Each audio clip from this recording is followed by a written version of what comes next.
Americans head to the polls on this Tuesday for the U.S. midterm elections. To tell us more about this and other stories, Paul E. is joining us from the News Center.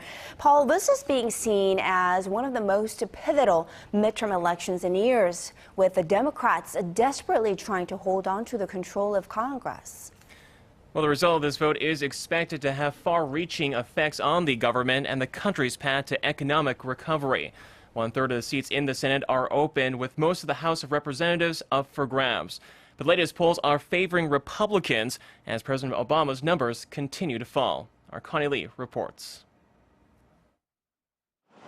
Voters in the U.S. are heading to the polls on this Tuesday. A power shift in Congress could be underway, as the midterm elections are being seen as a referendum on President Barack Obama.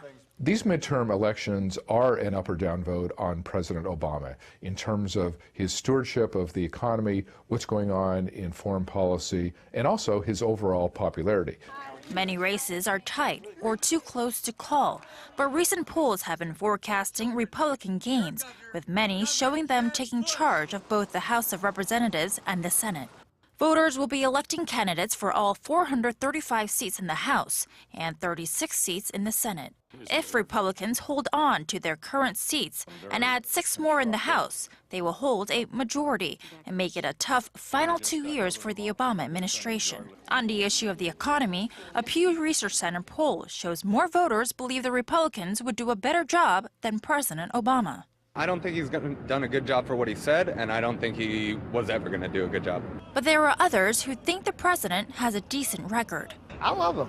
He's doing all right. If it wasn't for him, I wouldn't be where I'm at today. President Obama, supporting Democratic candidates at a rally in Illinois, reminded voters of his administration's achievements.